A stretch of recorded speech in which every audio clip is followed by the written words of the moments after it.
যে মেধার জন্য যে আন্দোলনটা হলো, দিন শেষে দেখা গেল মেডিকেল অ্যাডমিশন টেস্টে মেধার জোরে মানে মেধাবী যে শিক্ষার্থী তারাই বঞ্চিত হলো। ৫৫,০০০ সিরিয়াল নিয়ে মানে স্টুডেন্ট চান্স পেয়ে গেল, তাও আবার সে ফেল করছে। ২৪শে জুলাই মাসে আমরা আন্দোলন করলাম কোটা না মেধা, মেধা মেধা।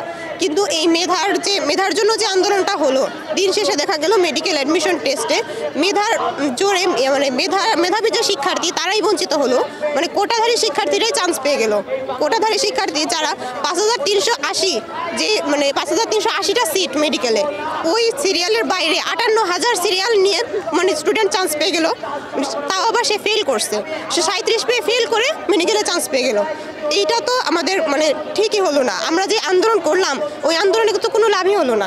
এই জন্য মূলত আজকে আমরা আন্দোলনে আসছি, যাতে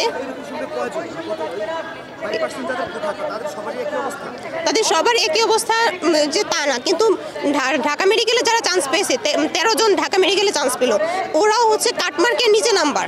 কাটমার্ক বলতে লাস্ট যে ৭৩.৫ পেয়ে লাস্ট স্টুডেন্টটা চান্স পেয়েছে, নর্মাল স্টুডেন্ট যার কোনো কোটা নেই।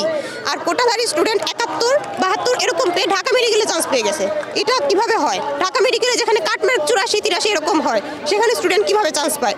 আর আমার প্রশ্ন এই জায়গায় না যে স্টুডেন্ট কিভাবে চান্স পেয়েছে, স্টুডেন্ট তো নিজে নিজে চান্স পায় না। স্টুডেন্ট যখন মানে অ্যাপ্লিকেশনের মানে মেডিকেল অ্যাডমিশনের জন্য অ্যাপ্লিকেশনটা করবে, ওইখানে নিশ্চয়ই অপশনটা ছিল যে কোটাধারী তুমি নাকি কোটা আছে নাকি নাই।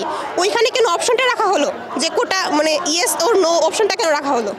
ওই অপশনটা থাকার কারণে স্টুডেন্টরা কোটাধারী মানে হয়েছে, কোটাধারী স্টুডেন্টরা মানে সেই কোটাটা ইউজ করতে পারছে।